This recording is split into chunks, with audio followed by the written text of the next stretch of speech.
Hello friends, welcome to Shri Tamil channel. இன்றைக்கி நம்ம சேனலில் பார்க்க போகிறது என்னென்னு பார்த்தீங்கன்னா, இந்த வெதருக்கு ஏற்ற மாதிரி நல்ல காரசாரமாக தொண்டைக்கு இதமாக ஒரு சூப்பரான மிளகு குழம்பு தான் பார்க்க போகிறோம். சுட சுட சாதத்தோட மட்டும் இல்லாமல் இட்லி தோசைக்கு கூட இது ரொம்பவே நல்லாயிருக்கும். முதல்ல ஒரு பேனில் 1 ஸ்பூன் எண்ணெய் எடுத்துக்கோங்க. இப்போ இதில் 1 டேபிள் ஸ்பூன் மிளகு சேர்த்துக்கோங்க. ஒரு 3/4 டேபிள் ஸ்பூன் அளவுக்கு சீரகம் சேர்த்துக்கலாம். 1/2 டேபிள் ஸ்பூன் உளுத்தம்பருப்பு, இன்னும் ஒரு 1/2 டேபிள் ஸ்பூன் கடலைப்பருப்பு, ஒரு 1/4 டீஸ்பூன் அளவுக்கு வெந்தயம் சேர்த்துக்கோங்க. ஒரு 4 காஞ்ச மிளகாய் சேர்த்துக்கோங்க. அடுத்து இதில் இந்த அளவுக்கு ஒரு சின்ன துண்டு சுக்கு சேர்த்துக்கலாம்.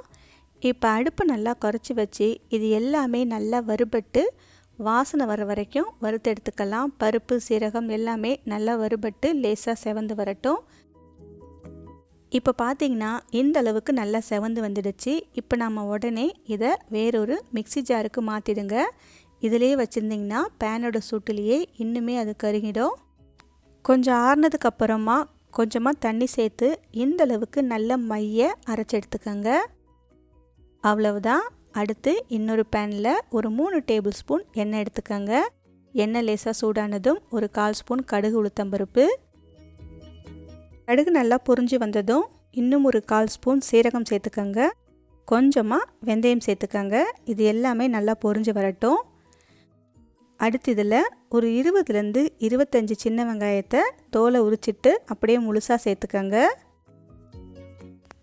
சின்ன வெங்காயத்தை லேசாக வதக்கி விட்டுக்கோங்க. கூடவே ஒரு 12லேருந்து 15 பல் பூண்டு சேர்த்துக்கலாம். இப்போ இந்த வெங்காயம் பூண்டு எல்லாமே நல்லா வதங்கி லேசாக செவந்து வரணும். அது வரைக்கும் இதை நாம் வதக்கி விட்டுக்கலாம்.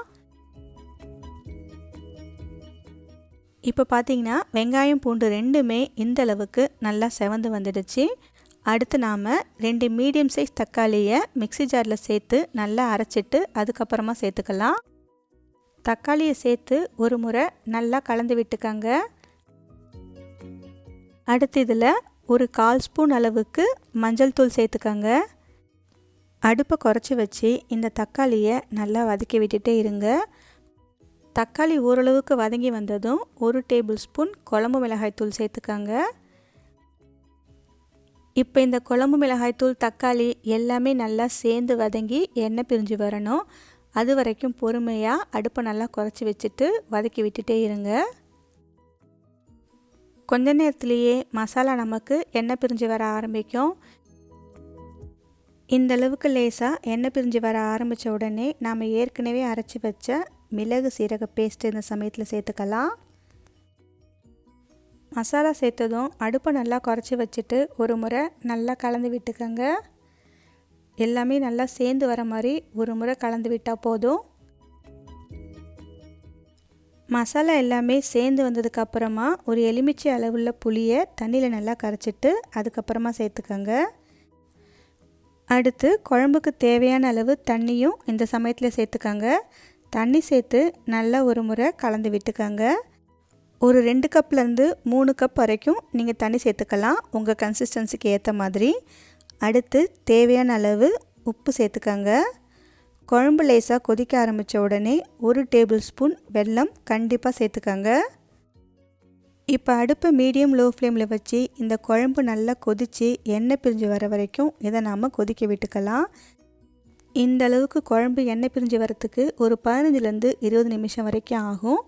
இந்த அளவுக்கு எண்ணெய் பிரிஞ்சு வந்ததும் 2 கொத்து கருவேப்பிலை சேர்த்து ஒரு முறை நல்லா கலந்து விட்டு நாம் ஸ்டவ்வை ஆஃப் பண்ணிடலாம். அவ்வளவுதான், நல்ல காரசாரமான மிளகு குழம்பு சூப்பராக ரெடி ஆகிடுச்சு. சுட சுட சாதமும் இந்த மிளகு குழம்பும் அட்டகாசமாக இருக்கும். இட்லி தோசைக்கு கூட ரொம்பவே நல்லாயிருக்கும். ஓகே ஃப்ரெண்ட்ஸ், இந்த ரெசிபியை நீங்கள் உங்கள் வீட்டில் ஒரு முறை ட்ரை பண்ணி பார்த்துட்டு எப்படி இருக்குன்னு சொல்லுங்கள். இந்த ரெசிபி உங்களுக்கு பிடிச்சிருந்தா லைக் பண்ணுங்கள், ஷேர் பண்ணுங்கள். ஸ்ரீ தமிழ் சேனலுக்கு சப்ஸ்கிரைப் பண்ணுங்கள். தேங்க்ஸ் ஃபார் வாட்சிங்.